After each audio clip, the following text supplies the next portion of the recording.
top of that, beautiful people, top of the day.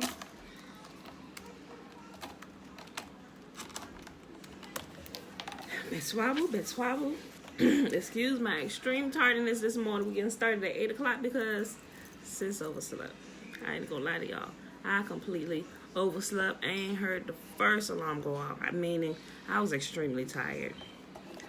I don't ever sleep through an alarm. Alright, so I guess my body took its rest. Let's see. Let's go ahead right in here. Go ahead and get started. Tiffany, hey girl, hey.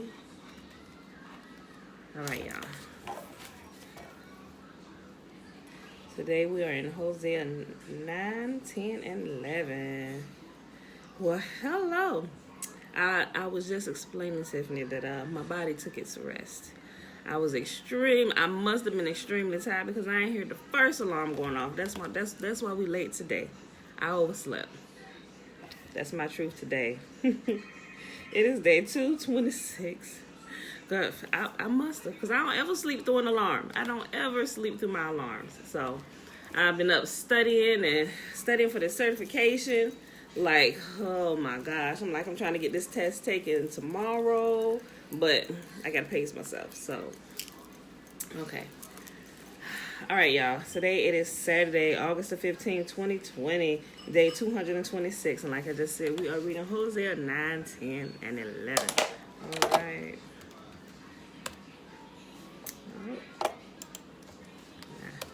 All right. O people of Israel, do not rejoice as other nations do, for you have been unfaithful to your God, hiring yourselves out like prostitutes, worshiping other gods on every threshing floor. So now your harvest will be too small to feed you. There will be no grapes for making new wine. You may no longer stay here in Yahuwah's land. Instead, you will return to Egypt, and in Assyria you will eat food that is ceremonially unclean.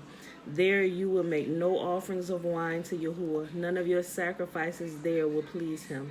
They will be unclean, like food touched by a person in mourning. All who present such sacrifices will be defiled. Listen, remember yesterday when I told you, sometimes when people, they start returning to Yah, returning to his law, statutes, and commands, they start talking about the sacrifice, so we need to do sacrifices. No, it tells you right here that when you're in the land of your captivity, you are not to do them. We're in the land of our captivity. It is suspended. There is not even a temple, so we cannot do sacrifice. He said, matter of fact, if you try it, it's going to be considered unclean, and Yahuwah will not accept it. I'm going to read that again, just in case y'all missed it. Verse 3. You may no longer stay here in Yahuwah's land. Instead, you will return to Egypt, and in Assyria you will eat food that is ceremonially unclean. There you will make no offerings of wine to Yahuwah. None of your sacrifices there will please him. They will be unclean, like food touched by a person in mourning. All who present such sacrifices will be defiled. They may eat this food themselves, but they may not offer it to Yahuwah. Another case in point, the sacrifices were eaten unless it was a burnt offering completely burned up, meaning you put it on the grill and it burned away to ash, to nothingness. That was a burnt offering. But he said, you may eat these. He said, you may eat these yourselves, meaning the sacrifices or food that is being cooked. He said, you may eat it yourselves, but don't offer me none. That's what he just said. I'll read that again. I'll read all the four again. Listen. There you will make no offerings of wine to Yahuwah. None of your sacrifices there will please him. They will be unclean, like food touched by a person in mourning.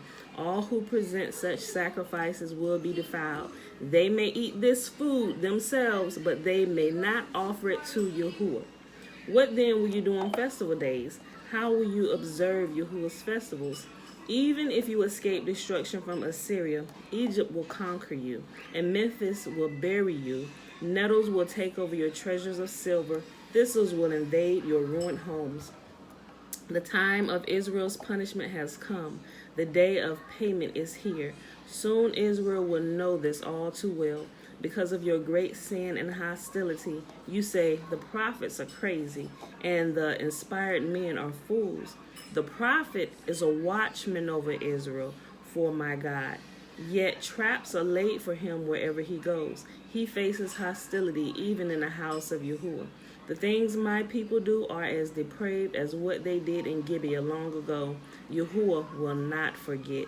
He will surely punish them for their sins. Yahuwah says, O Israel, when I first found you, it was like finding fresh grapes in the desert. When I saw your ancestors, it was like seeing the first ripe figs in the season. But then they deserted me for Baal Peor, giving themselves to that shameful idol. Soon they became vile as the God they worship. The glory of Israel will fly away like a bird, for your children will not be born or grow in the womb or even be conceived. Even if you do have children who grow up, I will take them from you. It will be a terrible day when I turn away and leave you alone. I have watched Israel become as beautiful as Tyre, but now Israel will bring out her children for slaughter. O Yahuwah, what should I request for your people? I will ask for wombs that don't give birth and breasts that give no milk. Yahuwah says, all their wickedness began in Gilgal. There I began to hate them. I will drive them from my land because of their evil actions. I will love them no more because all their leaders are rebels. The people of Israel are struck down, their roots are dried up, and they will bear no more fruit. If they give birth, I will slaughter their beloved children. My God will reject the people of Israel because they will not listen or obey. They will be wanderers and homeless among the nations. Isn't that the state of the Negro people today? Wanderers or homeless among the nations, have no home. Where do you come from? Still trying to figure out where we come from. Everybody else can be tracked back to somewhere. I mean, we're learning now. We know, but that's our folk. Hosea chapter 10. How prosperous Israel is, a luxuriant vine loaded with fruit. But the richer the people get, the more pagan altars they build. The more bountiful their harvest, the more beautiful their sacred pillars. The hearts of the people are fickle. They are guilty and must be punished. Yahuwah will break down their altars and smash their sacred pillars. Then they will say, we have no king because we didn't fear Yahuwah. But even if we had a king, what could he do for us anyway? They spout empty words and make covenants they don't intend to keep. So injustice springs up among them like poisonous weeds in a farmer's field. The people of Samaria tremble in fear for their calf idol at Beth Aven, and they mourn for it. Though its priests rejoice over it, its glory will be stripped away.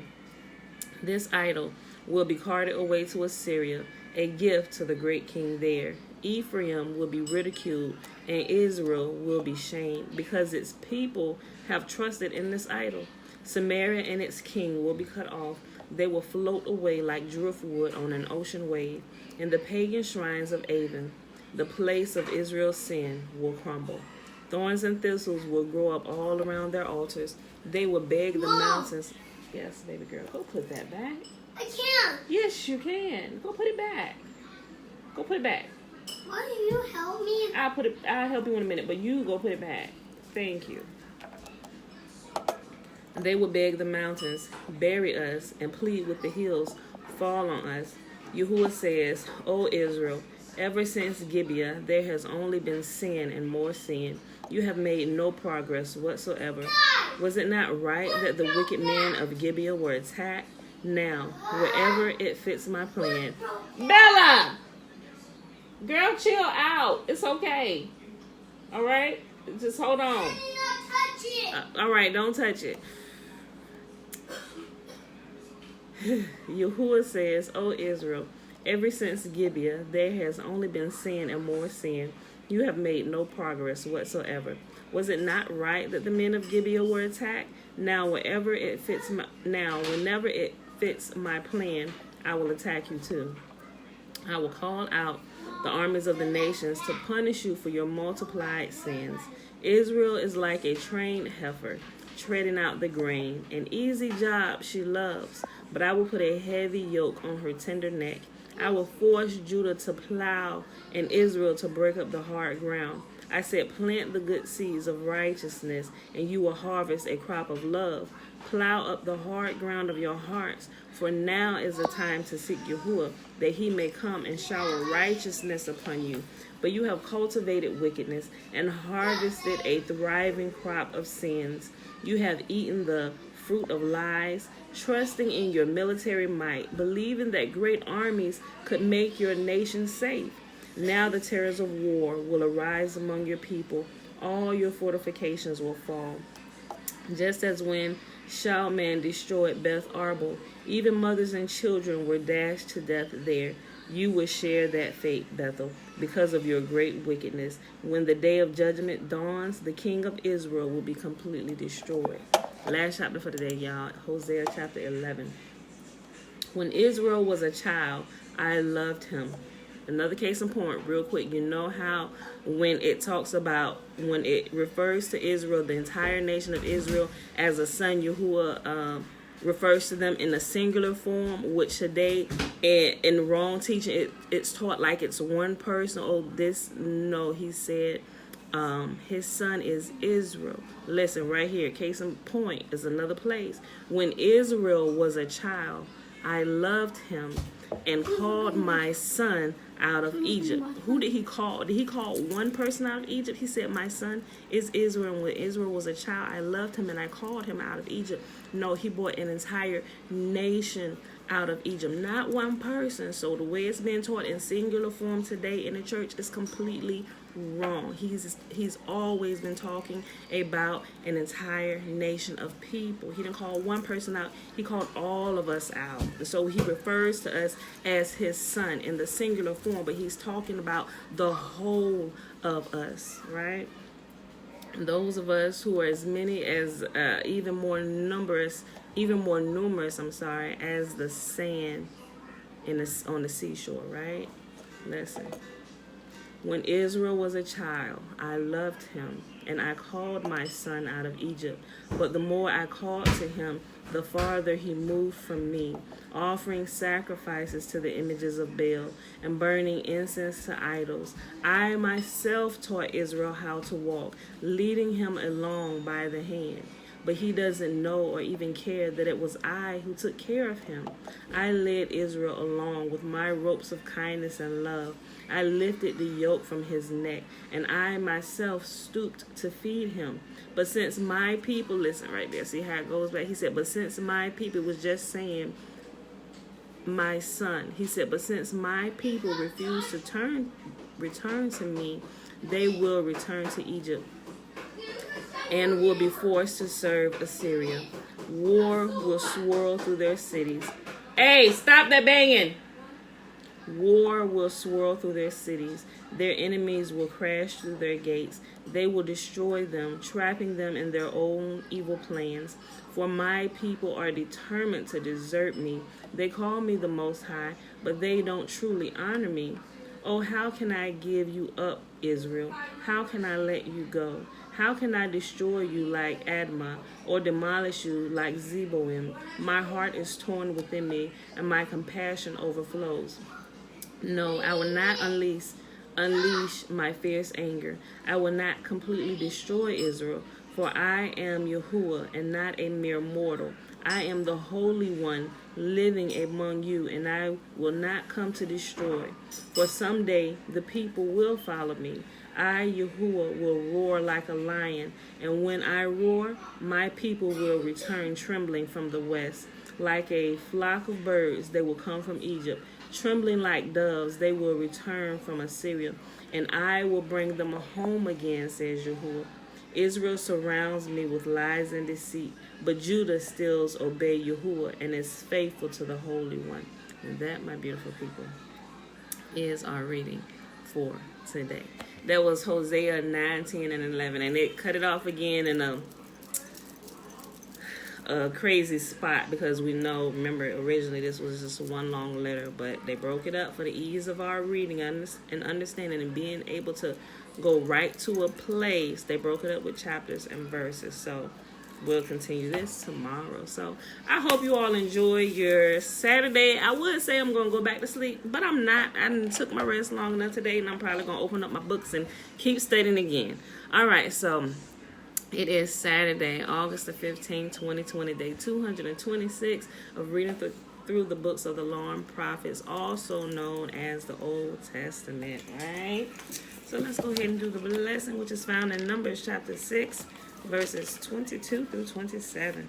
And Yahuwah spoke unto Moses, saying, Speak unto Aaron and unto his sons, saying, On this wise ye shall bless the children of Israel, saying unto them, May Yahuwah bless us and keep us. May Yahuwah make his face to shine upon us and be gracious unto us. May Yahuwah lift up his countenance upon us and give us his peace. And they shall put my name. Whose name? Yahuwah's name. Only Yahuwah's name, not multiple names. The one and only name of the Most High, Yah.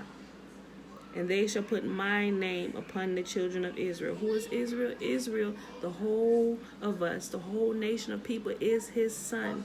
Israel is Yahuwah's son. We are Yahuwah's son.